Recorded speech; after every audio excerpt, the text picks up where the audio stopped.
Episode 11. Alright, so, there's a few things I want to do at the beginning of this episode. And I did a little bit off camera, just some small stuff, tedious stuff. But the first thing I wanted to address was, we still don't have power for this. And one of the goals in here is basic energy source. So, what did I do in order to address that problem? Well, off camera I did this modular socket. It has one item input for coal, a Stirling generator, which generates energy for the cost of burnable items, like coal, an energy output in an inventory interface. The energy output, of course, is where the energy comes from, and the inventory interface is so that I can interact directly with it without using a hopper. The hopper is basically just to make sure that we can set up long-term coal burning or flammable burning. So, place that down. It starts generating power. Why? Because I'd already put coal blocks in it. And it keeps its inventory, which is awesome. The other thing that I made is, because I'm trying to stay away from thermal expansion, is that I created some extra utilities transfer pipes and a transfer node. Transfer pipes can do energy, item, and liquid all in one, but you need these nodes to determine what travels across them. So one set of pipes can support all three at once, but you need at least one of each node at a time in order to do so. So how we do that, stick the transfer node on the back. These will now start receiving power, except these are already full, because I tested it off camera, and they filled up, and this will continue producing power, and this transfer node actually acts as a battery of sorts, because it can hold up to 25,000 RF at one time. And you can see that's filling up pretty quick.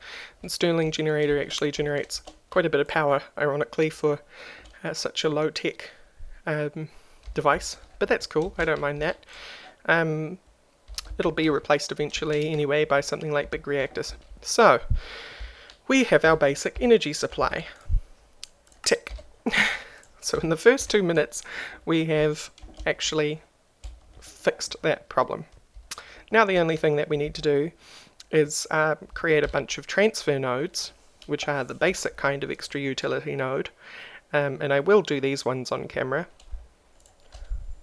As you can see, if I go, this is a transfer node. It requires a chest, a block of redstone, 2 redstone dust, a transfer pipe, or any kind of pipe actually, 2 stone, and a chest. I already said chest, never mind. There's also an alternative recipe. If you have an ender pearl, you can get 4 of them, and that's the one that I'm going to use because I do have a spare ender pearl. Hopefully we won't need any other ender pearls in the future. But if I make a chest, which I wasn't counting while clicking, a chest, we need 2 redstone, an ender pearl, 2 stone, and the last one was a piece of pipe, which I have in my inventory. No, I don't. So I'll grab those. Pipe, ender pearl, 2 redstone, chest, 2 stone, transfer nodes. Great. And that's actually all we need under here. So I'm going to dig out the back of these. Should have gone for the front actually, because it's already cobblestone over there, but oh well. Dig underneath. So basically, in order to make a transfer node, if I use, well, yeah, am I going to use this right key here? No. Alright, I'll just use any eye without derping around too much. Takes 4 transfer nodes, so I'd already created 4. I did it using redstone blocks though, rather than an ender pearl. 4 gold and a redstone block, and you get an energy transfer node. So, not too expensive, but kind of tedious. Then all we need to do is connect these transfer nodes. The nodes from extra utilities need to be attached to the output of whatever you're looking for. So if you're using a liquid node, it needs to be attached to the output of the liquid. Items, output of the the item producing machine, and energy, the output of the energy producing machine, because that's where things get stored up from. So if we connect these transfer nodes, now these, if they had items to collect, would start collecting them in this slot. These are upgrade slots, but we won't look at upgrading until much later. Then I'm just going to stick the chest over here. We need a single piece of transfer pipe, and a transfer pipe connected to any source. So a transfer pipe connected to a tank, or a transfer pipe connected to a battery, or a transfer pipe connected to... Oh, you're full, but you're pulsing. I wonder why that is. I'll just leave it be. If it continues eating coal, I'll pull the coal out, but I'll just let it pulse like that. We need one more chest, so I'll grab 8 of these. There we go. And I'll stick it on top. Anyway, as I was saying, transfer connect. As you can see, it's connected to the chest here. So a transfer pipe on its own, just a basic transfer pipe connected to a chest or a tank or a battery, is where the destination is for all those types of transfer, for the extra utilities transfer system. So your input is where the nodes are, the output is wherever your transfer pipe leads to. Your transfer pipe is also your basic conduit. I think it's actually really... Oh, so 32,000, and it's losing 1 RF a tick. That's interesting. Or is that less than? That's more like a second rather than a tick. Losing 1 RF a second. I wonder where that's going. Maybe the transfer pipe itself has a buffer, and it's just losing it somewhere. It's interesting. Or maybe the node doesn't act as much as a battery as I thought, and decays over time. And this is simply keeping up with that. Something to speculate about anyway. So, to prove a point, if I now grab a couple of pieces of iron... Oh, I'm going to need hoppers as well. So, 1, 2, 3, 4, 5. We want 20 of them. And 4 chests. Because we don't have inventory interfaces on the machines, we have to use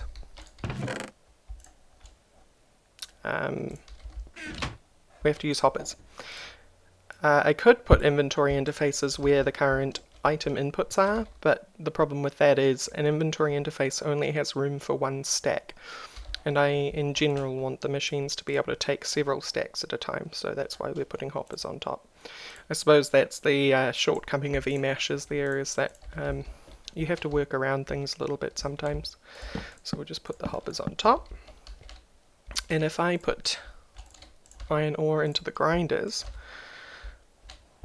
as shown in earlier episodes, those grinders will now, using the power of the transfer nodes, which I wonder if I can, yes, see? That's going to look for a destination to go, and it just popped into there. So these output to the transfer nodes. The transfer nodes then look for a place to go, and the only place to go is here. So that's where they end up. And something I should actually do, and now that ground up dust is going to turn into 2 iron ingots, which is something I prefer. As I said in an earlier episode, I actually like how the ground up dust only comes out as 1 item but then smelts down into 2 ingots, rather than you getting 2 dust from 1. Then I think we missed it, but yeah, we have 4 iron ingots now. So now I can stop relying on the furnaces that are sitting over there, and also the smeltery for absolutely everything, although I will use the smeltery for mass doubling. And something I was toying with last night when I was doing some off-camera work is that I was toying with the idea of taking out thermal expansion entirely and moving to Ender.io. I would keep COFH core in because COFH core handles ore, and it could be very useful for distributing ore, and it also does in this pack the silver and lead. But I would remove thermal expansion, which means that we'd lose these conduits. But I toyed around with it, and the conduits act very strange. For example, they don't interact very well with eMashes. And Extra Utilities has these drums, which basically absolutely everything loves drums, and drums work really well, but not with Ender.io conduits. For some reason, liquid pipes in 164 for Ender.io. I don't know whether it's the same problem in 1.7, but they don't interact at all with the drums. And of course you lose portable tanks if you take out thermal expansion, so drums was really my response to that. I could also make a modular socket tank in the way that I would do that, and again here's the flexibility of Engineer's Toolbox. You get a modular socket, you stick on a liquid tank interface, you put on a pressurizer, which if I hold down shift here increases tank capacity to 32,000 millibuckets. And of course all these things aren't all that expensive. I have the copper necessary for that. And I have the blue necessary for this. So you stick on that and you put an input and an output, liquid input and a liquid output, or a fluid as it says up here. And you would have a working eMashes tank. And strangely enough, so when I was fooling around with the conduits, the energy conduits didn't work well with eMashes. And the liquid conduits worked well with eMashes, but then on the other side of things, you had the liquid conduits working with, because you had energy conduits working with extra utilities, but you didn't have liquid conduits working with extra utilities. It was very strange. So, I think I'll skip that, because these transfer pipes basically do what I wanted out of Ender.io, which was keeping energy, liquid, and items all in one block space without having to have 3 separate rows. One for energy, one for liquid, and one for items. The only thing that IO has over that system is that transfer pipes don't do redstone, I don't think. Actually, let me just confirm that. Energy pipe, rationing pipe. I'm not sure what an energy pipe does actually. Leave in the comments if you do know what it does, because I'm probably not going to look it up myself. Yeah, okay, so extra utilities doesn't do redstone. That's right. Well, it does do redstone up here, but it doesn't do it across its transfer pipes. Alright, so the other thing that I did off camera was that I created the next step of magical crops. So, Tier 1 magical crops creates coal seeds, which we have growing outside, and it creates dye seeds, earth seeds, fire seeds, water seeds, and air seeds? Air seeds, yep. That's Tier 1. So just those 6. Coal, dye, and the 4 elemental seeds. These aren't planted yet because I wanted to do them on camera, obviously. Making them is very simple. It's just like you make the coal, except with different things in the corner. So for the earth seeds it was dirt, fire seeds, lava buckets, water buckets, air, empty glass bottles, dye seeds, any for vanilla. It has to be vanilla dyes. You can't use like bot dyes, which is unfortunate. And then to get Tier 2, which is, so this is Tier 1, the weakened fusion stone, and we know how to make that, and I made an accident in the beginning where I made 4 of them. You don't actually need 4 of them, because you keep it, and I wasted it by making 4. But emerald surrounded by essence dust, which is the stuff we mine up. And then that creates the weakened fusion stone. To get the regular infusion stone, you surround a weakened fusion stone with any of the Tier 1 essences. So that is coal, dye, water, fire, earth, and air. Any of them.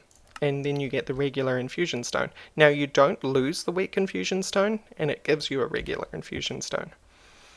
Once you have the regular infusion stone, you can then use it to create regular essence, which I have a couple of here.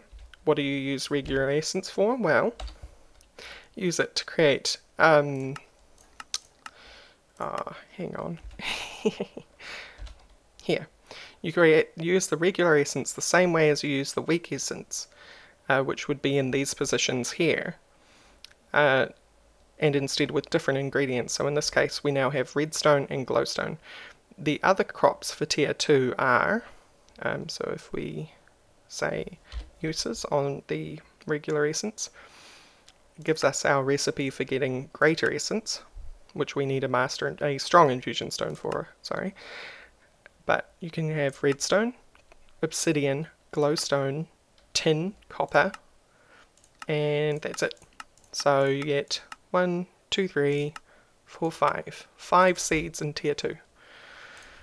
So we're up to tier 2, but we only have 2 of the seeds. We have 3 left, which is obsidian, tin, and copper. And we need to plant these. For now, as usual, I'm going to plant them outside. So I'm just going to grab this stone hoe. I'm going to grab a bottle of water because we might need more space out there.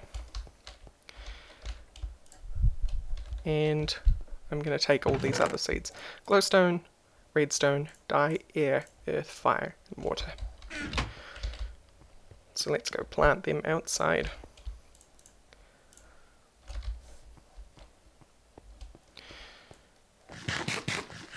And also we'll be able to harvest the coal plants that we have left at the moment, which is good. Oh, it's raining, but it is daytime. We have a griffin nearby who might say hi, so I'm going to preempt that and take care of them myself.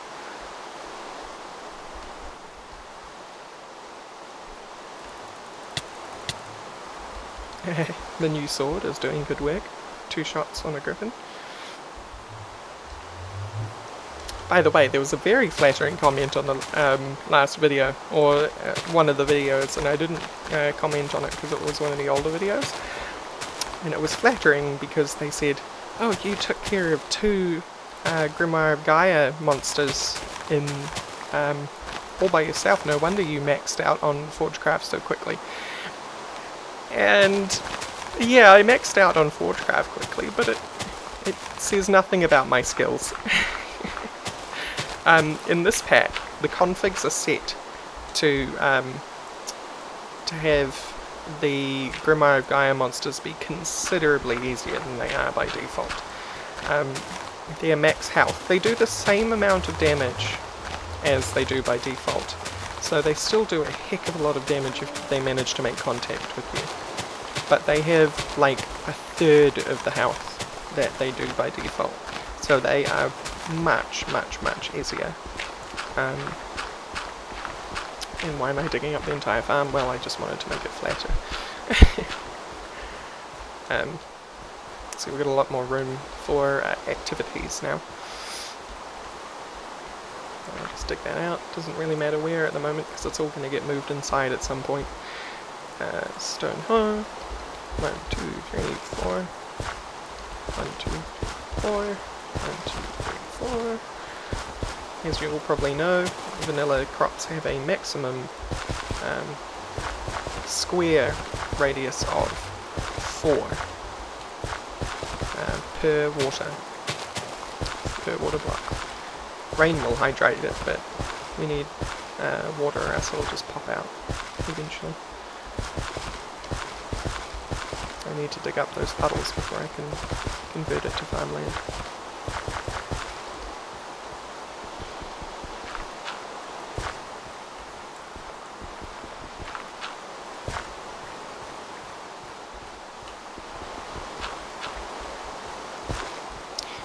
Also I had some information about the mushroom farm and why that might not be working.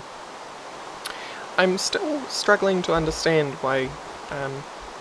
There's a couple of comments basically that said, I think basically saying they know why it's not working. It's because the I'm going to create lots of wheat actually.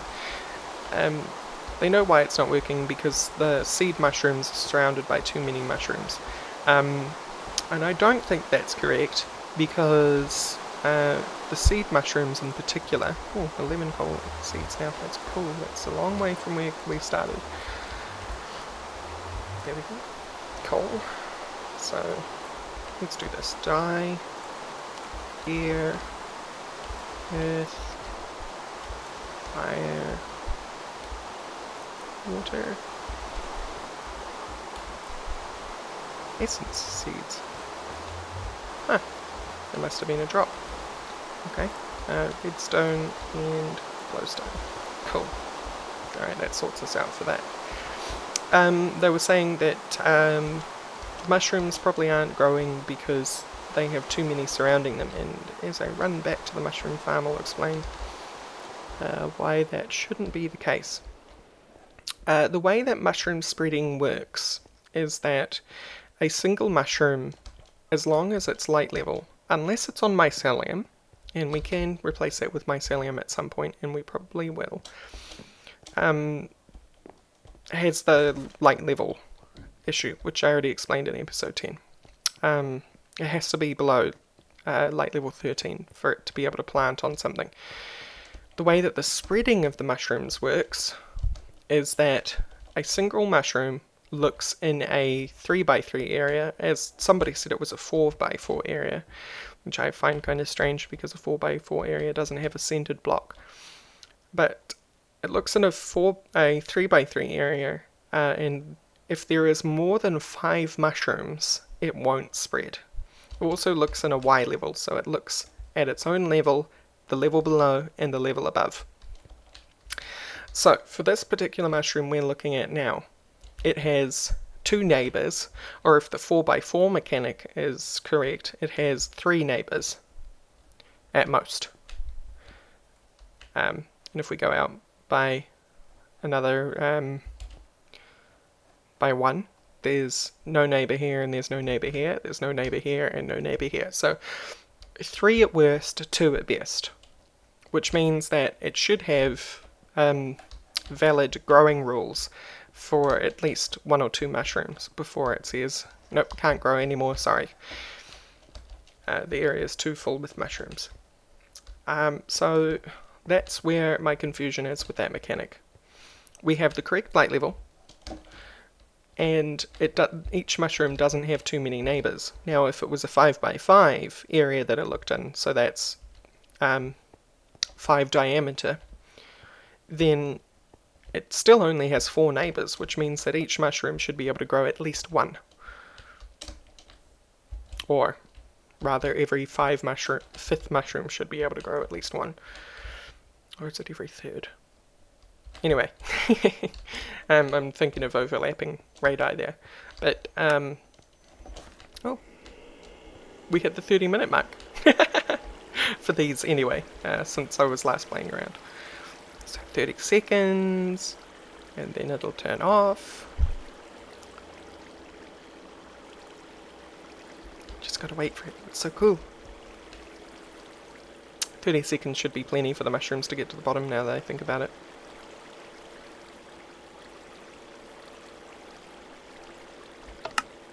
There we go. And now there's 29.5 minutes to go before it goes off again. Awesome. So what I really think is happening, if I'm understanding things and the rules around mushrooms, and following the advice of other YouTubers and planning for mushroom farms, there doesn't seem to be any reason why this wouldn't work. So if it is working, it is just incredibly slow, like frustratingly slow, or there is a mod which is changing the rules for mushrooms. If I look in these hoppers, only the end ones because that's where they all get collected. Even while playing, there has been no mushroom growth. So it's kind of confusing, and I wonder if one mod in my list is interrupting things for mushrooms. I'm not sure, because unfortunately none of the mods that I use have any information about or overtly explain that they've changed rules for mushrooms. So I'm hoping what's going to happen is once we replace all this with mycelium, and I'll get that started actually, this episode, is once it's all replaced with mycelium, the mushrooms will just grow like wild, which will be great. I'm wondering if mycelium is the reason. Because I feel like it's either extremely slow or it's bugged. One of the two. Because by all the rules that I've read about, even if it is a 4x4 space, there should be at least some growth. So, to do mycelium, we look at magical crops and the nature essence that we've received so far. We should only be able to get 1 block of mycelium at the moment, which is alright. But in order to use that, we go to nature essence, and as you can see, you can use it to make moss stone, mossy stone brick, lily pads, vines, and the one that we're interested in, mycelium. We get 8 mycelium per, which is basically perfect. So I need a mushroom, which they are currently all being used up in the farm, so I'm just going to go grab one of them. And some dirt, and then we'll have 8 pieces of mycelium, and then I'll run back to the farm and I'll plant that down. I'll also dig up all the floor and put down dirt so that the mycelium can spread. But I want one of you, and I want one of you. Cool. I'll do 16 mycelium, it should be enough to seed the area.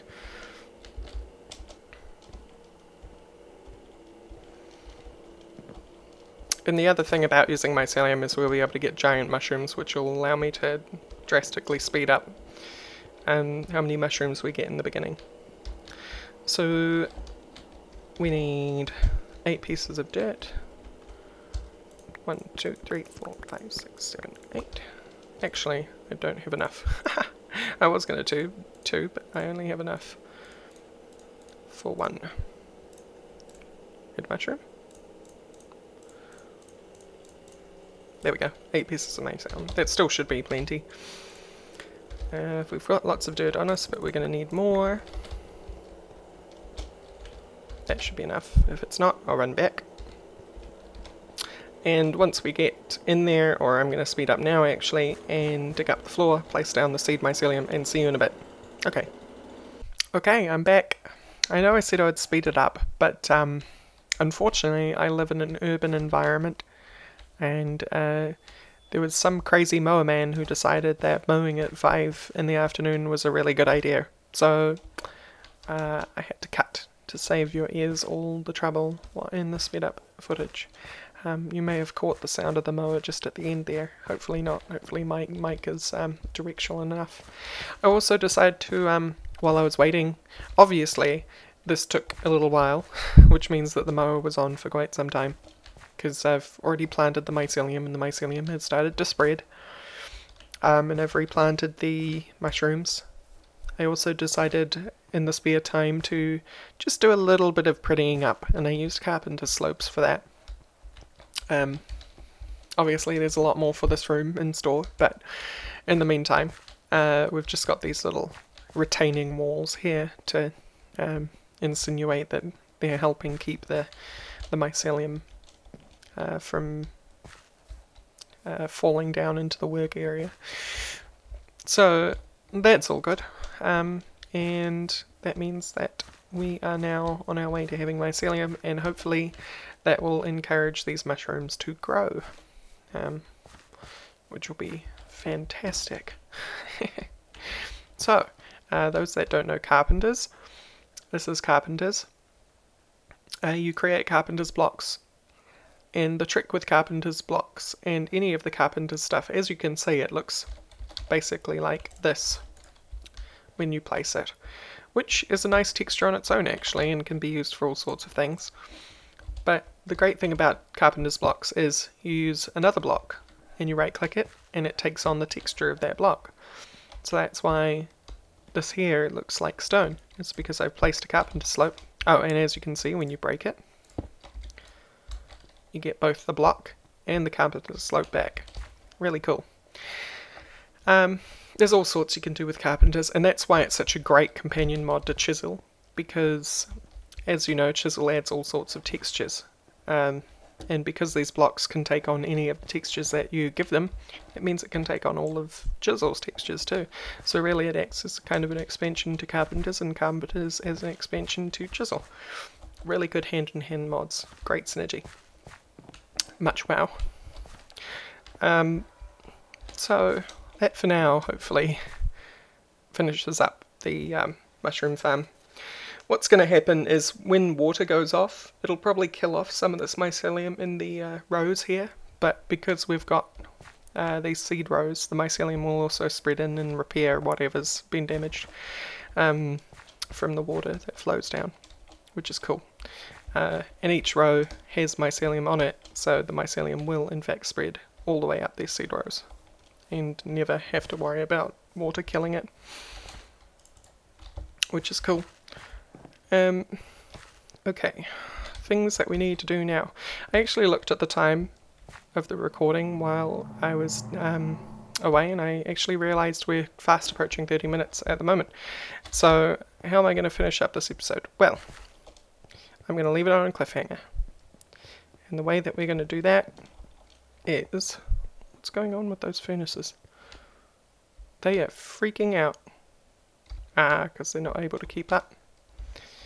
We can help with that. See the socket remote? Stirling engines have two modes. If you use the purple, which I keep going past, there we go. Purple is like optional settings. If we use the purple, oh wait, no, it's not purple. Is that white? Yes, it's white. If you use white, it sticks the Stirling engine into overdrive, which produces twice the energy at twice the cost. And so now what's going to happen is that hopefully these will be able to continue to run. They use quite a bit of energy. They're currently going through some stone so that I have more to do. Things that we want to do before next episode. I'm going to tackle a chocolate quest dungeon. And in order to tackle a chocolate quest dungeon, I am going to need a few things. And one of those things is more chests, because we are running out of room. Yes, we're just going to saw in it as usual. We won't need buckets, iron. I'll keep the to-do list in there in case I die. Move the socket remote. I'm not going to need my shovel or my axe. I'll keep my pick. I'm not going to need my sledgehammer. I'm not going to need that, or that, or that, or this coal essence. And the coal essence should go in here. What I am going to need is I'm going to need some new stuff. And that is going to need iron. 7. 5. Let's just take a whole lot. Because we're going to need armor. Pants. Boots. And a hat. And we're going to replace this old stuff. And now we have quite a bit of armor. And I'm just going to oh, wrong box. Chuck that in here. So why are we armoring up and getting these tools? Well, as I said, chocolate quest. And where is that chocolate quest dungeon that we're going to go to? Well, if I look on my map, first of all, change it to overworld mode. Now if I look on my map, and just in the center of the screen now, there is that big square of grey with the brown in the middle. That is a tower, and we're going to head off over there. We also have a boat, but that boat is quite small. So I'm going to head off to that tower and come back once I've reached it, and then I'm going to say goodbye because we're going to start the new episode in the tower. So I'll see you all then. Well, here we are, our first chocolate quest dungeon. There was some interesting stuff on the way. But doesn't look like much, but it goes deep underground, as you can see from this stone. And the stone that you can see isn't even all of it. It goes way further underground. So we're going to have a lot of fun next episode. Let's just take a peek in here. Maybe visit upstairs. Oh, there's an earth elemental up here. With a lot of health. They also don't take a lot of damage because that's just the way that it's been sorted. Mana cake. Lots of food. I'll take that. I won't bother with the animal and the other stuff. Another earth elemental. Looks like this place is full of earth elementals. But yeah, if I plant that down. Yep, definitely full of earth elementals.